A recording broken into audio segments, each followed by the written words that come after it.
दोस्तों आज इस वीडियो में हम बात करेंगे उस इंसिडेंट के बारे में जिसने रेसलिंग के प्रति दर्शकों की सोच को बदल कर रख दिया था और एक तरफ से जिसने प्रोफेशनल रेसलिंग को ही बदल दिया था। मैं बात कर रहा हूं the famous curtain call incident की जो हुआ था मई 19, 1996 को मेडिसन स्क्वायर गार्डन में। तो क्यों ये इंसिडेंट इतना कंट्रोवर्शियल था और क्यों इसने प्रोफेशनल रेसलिंग को हमेशा के लिए ख़त्म कर दिया था, जानने के लिए वीडियो में शुरू से लेकर अंत तक बने रहिएगा। ईयर 1996 तक मंडे नाइट वॉर स्टार्ट हो चुका था और उस समय तक न्यू जनरेशन एरा अपने कंटेंट को लेकर सिर्फ फैमिली और बच्चों को ही टारगेट कर रहा था। उसकी रीच सिर्फ टारगेटेड ऑडियंस तक ही सीमित थी और रेटिंग वॉर में WCW WWE से आगे चल रहा था। और उस टाइम तक Undertaker, Shawn Michaels, Bret Hart, Diesel, Razor Ramon company के टॉप प्लेयर्स में से एक थे। और यहाँ प्रॉब्लम ये थी कि 1995 का साल WWE का अब तक का लोएस्ट रेवेन्यू जनरेट करने वाला साल था और कंपनी में अब किफ़ायती रेसलर्स की बस अब कमी होने ही वाली थी और विंस की मुश्किलें और बढ़ने वाली थी क्योंकि Diesel, Kevin Nash, Razor Ramon, Scott Hall का कॉन्ट्रैक्ट एक्सपायर होने को आ गया था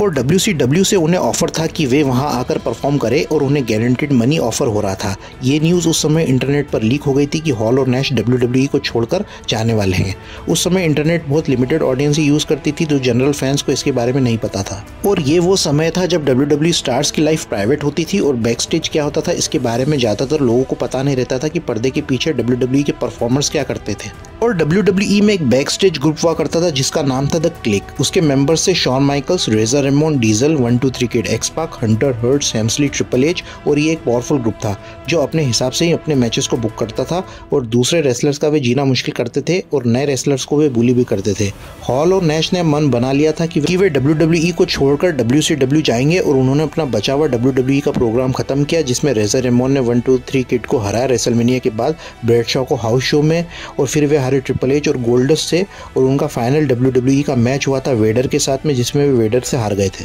वहीं नैश, डीजल हारे अंडरटेकर से रेसलमेनिया में और उनका फ्यूड वहीं शॉन माइकल्स के साथ चल रहा था जहां पर good friends better enemies in your house में वे हारे शॉन माइकल्स से जो नैश के ग्रेटेस्ट मैचेस में से एक था WWE में। और इसके बाद वे दोनों अगले और हाउस शोज के लिए बुक थे जिसमें सबसे आखिरी में था मेडिसन स्क्वायर गार्डन में जहां पर रेजर का मैच था हंटर, हर्ट्स, हेम्सली, ट्रिपल एच के साथ सेमी मेन इवेंट में और माइकल्स वर्सेस डीजल का मैच था मेन इवेंट में जो था स्टील केज मैच। और उस हाउस शो इवेंट वेन्यू से पहले WWE का टूर था जर्मनी में जहां पर हैम्बर्ग के एक रेस्टोरेंट में क्लिक के मेंबर्स डिनर कर रहे थे। तो वहां पर वे एक फैन से मिले थे और उस फैन को ये बताया गया था कि नैश और हॉल WWE को लीव करके WCW जाने वाले हैं। तो उस फैन ने उन्हें ये एडवाइस किया था कि एक बार कंपनी को लीव करने से पहले आप एक दूसरे को फेयरवेल दें। और ये काफ़ी कैजुअल सा डिस्कशन था और सालों बाद माइकल्स अपने एक इंटरव्यू में बताते हैं कि उनको इसके बारे में कुछ याद नहीं पर ट्रिपल एच को ये वाकया बहुत अच्छे से याद था क्योंकि वे ड्रिंक नहीं करते थे और उनके दूसरे क्लिक मेंबर्स पूरी तरह से नशे में टाइट थे। और जब उनका शो हुआ था तो ट्रिपल एच ने रेजर को हरा दिया था और मैच खत्म होने के बाद क्राउड चैंट करने लगा था कि हॉल यू सोल्ड आउट। तो हॉल ने एंट्रेंस की तरफ इशारा करा था जहाँ गोरिल्ला पोजीशन के पीछे विंस खड़े रहते हैं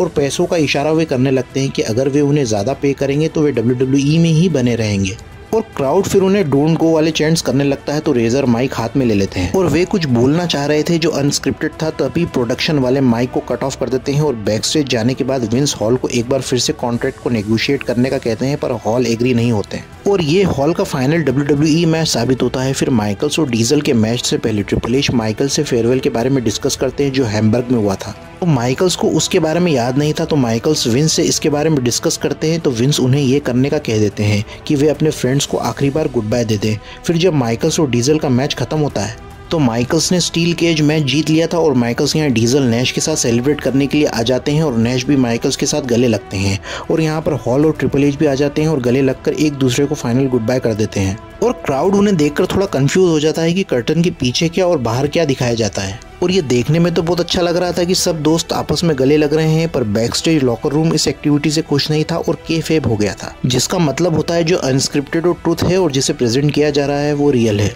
बैक स्टेज जिम कॉर्नेट और जेराल्ड ब्रिस्को इस एक्टिविटी से खुश नहीं थे और दूसरे रेसलर्स जैसे Steve Austin, Undertaker, Bret Hart, Bob Holly और ब्रिटिश बुलडॉग इस एक्शन से बहुत ही नाखुश हुए थे और ये एक तरफ से स्लैप था पूरे प्रोफेशनल रेसलिंग पर जहां पर फाइनली परफॉर्मर्स ने अपना कैरेक्टर को ब्रेक किया था और एक तरफ से प्रो रेसलिंग की डेथ हो गई थी। जिम कॉर्नेट ने कहा था कि अगर उन्हें एक दूसरे को गुड बाय करना ही था तो वे लॉकर रूम में पार्टी कर सकते थे, पर जनरल पब्लिक के सामने उन्हें ये सब करना नहीं चाहिए था, जिससे उनका विश्वास प्रो रेसलिंग के प्रति खत्म हो जाएगा और वे उसे फेक समझेंगे। माइकल्स ने इस इंसिडेंट के लिए विंस से पूछा था कि वे क्या सोचते थे, तो विंस माइकल्स से कहते हैं क्या ये तुम्हारे लिए इम्पोर्टेंट था, तो माइकल्स ने कहा था हाँ, और विंस माइकल से कहते हैं कि ये कंपनी मेरे लिए इम्पोर्टेंट है। फिर माइकल ट्रिपल एच से पूछते हैं कि फेयरवेल देने से पहले तुमने विंस से परमिशन ली थी कि नहीं। ट्रिपल एच कहते हैं नहीं। पर जब हॉल रिंग की तरफ चले गए थे फेयरवेल देने के लिए, तब ट्रिपल एच भी वहां आ गए थे हॉल के पीछे और गोरिल्ला पोजीशन में वे खड़े ही थे, जहां पर विंस भी खड़े थे, पर ट्रिपल एच को उन्होंने कुछ नहीं कहा था और ट्रिपल एच रिंग की तरफ चले गए थे। फिर May 11 in your house beware और डॉग्स पेपर व्यू में विंस ने ट्रिपल एच और माइकल्स को अपने ऑफिस में बुलाया था, और यहाँ हॉल और नैश तो चले गए थे और माइकल्स वर्ल्ड चैंपियन थे, तो विंस उन्हें तो कुछ नहीं कह सकते थे,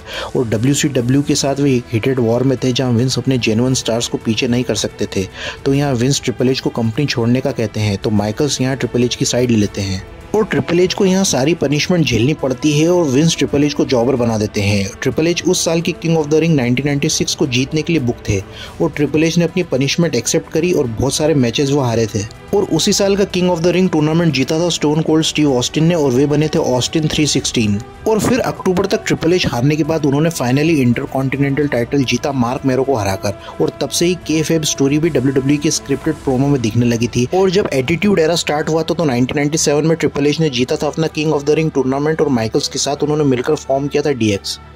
हालांकि इससे पहले भी WWE में अनस्क्रिप्टेड मूवमेंट्स हुए थे, लेकिन 97 के ऑनवर्ड्स रेसलर्स एटीट्यूड एरा के टाइम पर अपने नेचुरल टैलेंट को और ज़्यादा दिखाने लगे थे, स्पेशली अपने प्रोमोज में, जहां स्टीव ऑस्टिन बहुत ज़्यादा पॉपुलर हो गए थे क्योंकि जो वो प्रोमोज कट करते थे वो उनका नेचुरल इंटेंस नेचर था। और उसी टाइम पर ब्रेट हार्ट और शॉन माइकल्स की इंटेंस राइवलरी चल रही थी जो रियल थी, कहीं वे स्क्रिप्ट को फॉलो करते थे और किसी किसी जगह वे अनस्क्रिप्टेड हो जाते थे, और इसी ने एटीट्यूड एरा को ग्रो होने में काफ़ी हेल्प किया था। और यहाँ से WWE की रीच और वाइडर ऑडियंस तक जाने लगी थी और अडल्ट्स और टीनेजर्स भी WWE को देखने लगे थे। कर्टन कॉल इंसिडेंट से ट्रिपल एच के ऊपर कोई फर्क नहीं पड़ा था और उनका करियर कंटिन्यू रहा था। इसके बाद हॉल और नैश WCW गए और वहाँ उन्होंने हल्क होगन के साथ मिलकर NWO फैक्शन फॉर्म किया था और मंडे नाइट वॉर्स में उन्होंने और जान डाल दी और 84 कंसेक्यूटिव वीक्स तक उन्होंने WWE को हराया था रेटिंग्स पे। और अगर हम ये मानकर चले कि अगर कर्टन कॉल नहीं होता तो क्या ट्रिपल एच कभी हमें इतने महान दिख पाते, और क्या होता अगर वे किंग ऑफ द रिंग जीत जाते 1996 में, और क्या होता स्टीव ऑस्टिन का अगर वे नहीं बनते किंग ऑफ द रिंग 1996 में, तो आज हम जिस ऑस्टिन को जानते हैं उनका करियर इतना लेजेंडरी हो पाता।